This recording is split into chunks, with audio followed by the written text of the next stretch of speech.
This podcast is brought to you by Apex Motor Park. Want to get out on your bike this weekend? Head over to Apex Motor Park on Instagram, Twitter and Facebook and visit one of the best tracks in the country.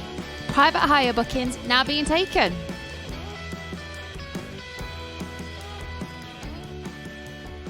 Hello and welcome to episode 13 of the Live Motocross podcast. A bit of a special one for us today. I've actually got Steve Harvey joining us from the AMCA. Steve, how are you getting on? Very well, thanks, Soph. Hope everyone's good out there as well. Good. Now, obviously, we wanted to get you on the podcast to have a bit of a chat through about what the AMCA is doing over the next few months, especially under the circumstances we're in. It's been a little bit crazy. So give us a little bit of a roundup on the end of the championship last year and then headed into the start of this year. Yeah, the championship last year was a great championship. Really enjoyed it. Had some brilliant racing all throughout the year. It seemed a long time ago now for when it was finished. It seems a lot longer than it was. It seems like a couple of years ago. But I think the last round we had was in early September last year at Long Lane. So that was it was a great climax to a very long series. Really, it was really good racing. Really happy with it, and we were already looking forward to this year. And something came along and threw a spanner in the works, unfortunately. Seems to be the case across with everyone at the moment, isn't it? Yeah, it's so difficult. I think the government are putting guidelines out there, and it's a case of everyone's got to interpret those guidelines and see where everyone is with stuff, and we're no different. It's no one's fault. No, riders, organisations. It's out of everyone's control. And we've just got to try and negotiate a path out of it and a return to getting people what they want to do. It's just they want to ride the bikes, and that's what we're trying to facilitate now, really. Yeah, definitely. I know obviously you introduced the national championship, what was going to be this year. What was the response to that? We had a great sign up, and we were really disappointed. We've had to postpone that new series into to 2021, and it was more for the club riders, really. So the people who wouldn't necessarily get the chance to ride the MX1, MX2, 125 Vets 85 Championship. It was for juniors, seniors, and experts, and we had a really good sign up, and we were looking forward to that. But again, that's something we'll have to park for this year, and we can bring in next year and get moving with that, because I think a lot of guys were really excited and looking forward to it as we were. So moving on a little bit, for people that don't know who you are, Steve, what's your role in the AMCA Championship? In the AMCA Championship, I'm obviously I work full time at the AMCA, and at the Championship, I'm you probably can consider me to be a race director effectively. It's there. I'm usually found in timing, looking after that in the trailer. So unfortunately, I don't get out and about to see much of the race. And I just get to see what's in front of me. But I see enough, so it's enjoyable from that side. But yeah, just controlling the event really to make sure it's run as in accordance with AMCA regs really, and that's pretty much what I'm about at Championship. Your background as well. Have you grown up in the racing, or have you grown up AMCA? Well, my dad obviously, Roger, he used to race. He obviously works for HRC now, and he so I've grown up. I was born into it and used to go to the races and watch. I did a bit of work working for myself and working for various others initially. And when the Future West Supercross started, I was working for them, and then the KWS came along with Ken, and I was working for them, and then an opportunity came about to come to the AMCA, and in 2002, I think that was now, so yeah, getting on 18 years ago, I started working for the AMCA, so I've been here ever since. So long may that continue. That's it. So moving forward, obviously we want to get the ball rolling for the championship over the next few months. Yeah. But what's the sort of plan for the AMCA going forward? The plan it's a difficult one. It's at present we've looked and we're looking at guidelines, and it's also trying to anticipate hopefully what some guidelines are coming. So you can take a look at different countries and see what they've done, and it is very much no one 100% knows. So what Yeah. where we are at present, we're looking at certainly for motocross, trying to facilitate limited practices from the weekend, the first weekend in July, which is the 4th of July. Hmm. So we'll start with the practices and allow them to take place to get because ultimately riders and club officials and everyone's got to get used to the social distancing while it's in place at present. So it's going to be a little bit Yeah. different to what people are used to. So the idea is to start with them, and then literally we're going to be it's going to be a fluid and flexible thing. Um, Restrictions are being relaxed, very much, no, not whether Yeah. it's Week by daily, week, isn't weekly. it, Yeah, really? exactly. So, we can see a return to some form of club racing reasonably quickly, as long as everything keeps moving in the right direction. So, Hmm. we just, it is just that we've just got to move with what's put out there and Hmm. be flexible and fluid and allow us to move that. So, we've got a bit of light at the end of the tunnel now. We can see a start date as such, and then hopefully, Yeah. move it on from there and get running again. Really, Defo. So moving forward, what's the sort of say, if, well, I suppose if you like, a 5-year plan for the AMCA? What sort of stuff have you got planned over the next couple of years? yeah, we just ultimately what we want to do. We're a not for profit organisation, and we are Yeah. limited by guarantee. So no one owns us. We're owned by the clubs, and Hmm. we're here to service and and grow the sport. That's what we want to do. We're here to provide a service for the clubs to allow riders to ride, officials to put on events for those riders, and it's all a Hmm. big circle. And ultimately, what we want to do, we want to try and increase participation in our events, and Yeah. also get more clubs and more people involved within those clubs to put the events on. And ultimately, that's what we're about, and that's what we're trying to do, and what we would like to do in the future. Well, hopefully it'll keep growing once we're allowed back on track in Yeah, the next months. yeah, it's been a hard time really. It's tough for everyone out there, and I think club officials will tell you, it's trying to get people Hmm. to help organise events Hmm. is hard. It's people have got so much. There is so much on nowadays for people to do.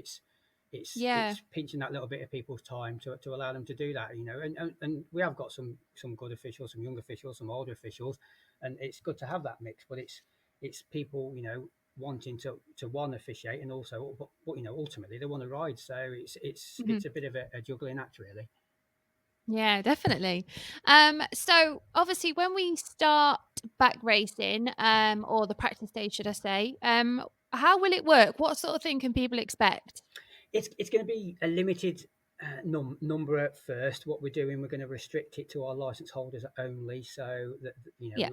ultimately you've got to look after your license holders, and that Hmm. we've got probably about 1,800 motocross license holders we've got to Hmm. look after, and there's another 850 classic scrambles guys as well, so Hmm. they may be running some as well. So it's going to be a restricted type of an event. That they'll be restricted. The AMCA classes are going to be as people are used to. Hmm. Whether that be junior, senior, an expert, an inters, or sometimes they might be combined for a vets. That's down to each club to have a look at. So Yeah.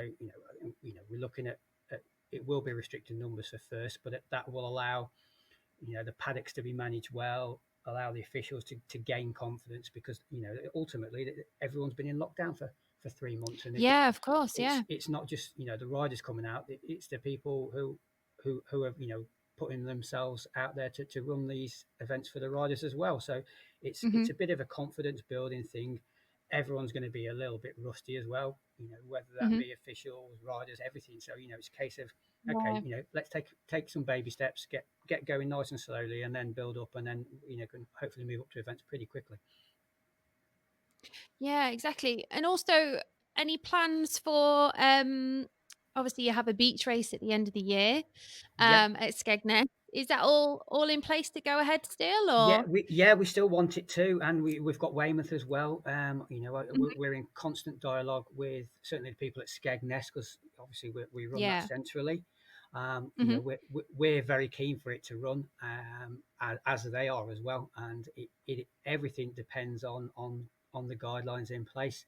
Hmm. On social distancing, and and everything like that. Because with those kind of events, that the scale of people that do attend it is crazy. I think Yeah, they yeah. said you had 30,000 people who were watching Skegness last year, which Wow. which is really really good. So, but again, big crowds bring big problems for the control of the That's measures true, and yeah. stuff like that. So there's a lot of work to be done, and guidelines to be examined between now and then, and but ultimately we do want to try and run the event, and that's the main aim. Mhm. So jumping back to obviously running the practice days for clubs, Mhm. will that be obviously just practice days, or will there be any sort of racing events run with the same clubs or? At first, we're moving on with the practices first, Mhm. to get them used to it. But as soon as the guidelines allow us, we want Yeah, clubs. yeah. Clubs will want to put on races. Ultimately, that's Mhm. people. The MCA are here to provide race events for riders, and that's what Mhm. the clubs will be doing. But it's just a case of, as soon as those guidelines allow, they'll be doing it. Yeah. They'll want to do it, and we will move quickly on that, and allow them to do that. Oh, perfect. Well, hopefully we'll get those going soon, Steve. Yeah, definitely. Um, so final question for you. This is pretty much going to be an open question. Hmm. Favorite part of working at the AMCA and why? Oh, crikey, that is a good question. There's not really one really. I think it's just generally the people you meet and interact with really. And Mhm. over the years, met some great characters, and that within the office, also at the events. And I've been very Mhm. lucky. I was in the team leader as well, for the MX1 class for 5 years. Mhm. Met some great people and had some great life experiences really, and just Mhm. such just enjoyment really. I think it's just the enjoyment of the people you meet along the way. That's it. So obviously you said you'd been at the AMCA for, was it 18 years, did 18 you say? years 18 years this year, yeah. What sort of was there any big sort of standout moments for you over the years, as in riders or championships, or what's really stood out for you? I don't think it's hard to say really. I think every year you get a standout moment, and Mm. you, usually at the races, and there's been loads, from the early days of, it's weird with we've been here so long. You see generations of people coming and going. When, Yeah. when I first came, you had, it was Gary Davis and Rick Defoe, Mhm. and then Mhm. we had an influx of various people. With Richard Mike Jones came along and did the Imbers with him. Mhm. We had some great times doing the Imbers with him. The Charlie Hollises, Phil Mercers. Mhm. There's loads of people who I could name, and then you see the generations change. You went through to like the Lee Payne, Lee Dunhams, the Brad O'Learys, who Brad O'Leary, Yeah. he moved across a lot of generations. Really, he was around for quite a while, and then Yeah. you move on to where you are now with the riders. We've had Luke Burton and the guys now. Really, it's when I started, it was Aaron Crowder was one of the top Mhm. riders, and now his lad Ryan is also a top rider. So it makes me feel really really old, really. But it's good. You can I like to think I'm quite open, and everyone can come along and speak to me and have a chat to me, and and that's Mhm. it's nice to get to know those people, and see their sons grow up and ride the AMCA, and people like Jamie Wainwright as well. He Yeah, started yeah. in the Inters, and obviously him really really well, and to see him Mhm. grow up and grow and win the championship last year was a that was a really nice thing, a nice achievement for him as well. And that was nice to see. Yeah, defo. Um, you mentioned quickly about Imbers there. Yeah. Do you have any idea what's been going on with those Yeah, or? the IMBA board is of anyone, what basically they've just cancelled the season really, and Mhm. it's due to the international travel. I think Yeah. you in Europe you could probably get away with it a little bit better because you go in border to border and you can be in your own vehicle, but certainly Mhm. for us as a country, it is quite difficult, really, and it'll be interesting to see how the guys get along with the Grand Prix and stuff like that. And the Formula One and what they've Yeah. had to do and create the bubble, and it's a big it's a big expense for that, and for at the top, yeah, well, Formula One, they can do that. They've got the cash to do that. But then as you move lower Mhm. down the tree, it will be interesting to see how that can be pulled off, How it if it can pans be pulled out. off. Yeah, it's everyone wants to see the GPs pick up and race again, and but I think it'll be a lot harder for those to pull that Mhm. off as it would be, if we've seen in America, it's one country, so they can Yeah, pull I that off mean, there, so that's it. I mean, watching the Supercross over the past few weeks and having no mm, one in the stands, yeah, it must feel so strange for the riders. yeah. I think that's got to be, and it'll probably, they might not notice it when they're racing as such, but it must be a little Mm. bit unsettling at first. You see the football starting as well without the people in the stands, Yeah, and I think yeah. that's all. I think it's hopefully, we can move through it quickly, and there is talk that they're looking at trying to get people back into stadiums and stuff like that, and how that's controlled. So I think Hmm. I think stuff will pick up and move quickly, but Hmm. ultimately, it's about people's safety, and at the end of the day, everyone's got to be as safe as possible, and that's what everyone's trying to do.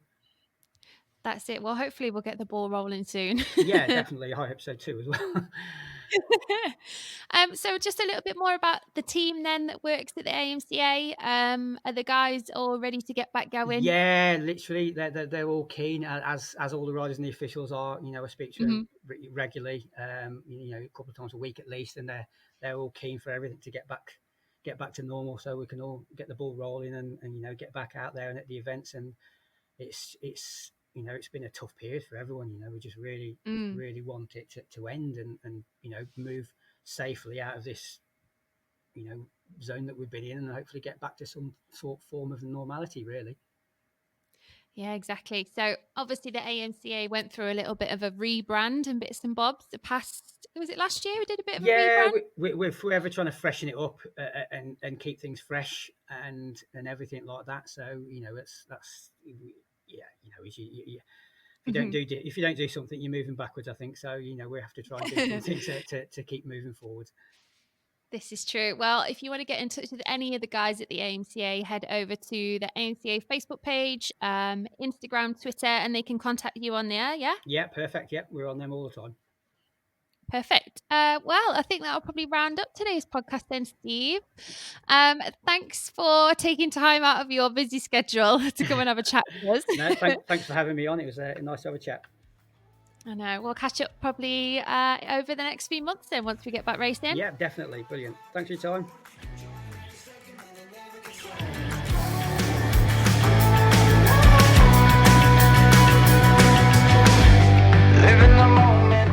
So that rounds up episode 13 of the Live Motocross podcast.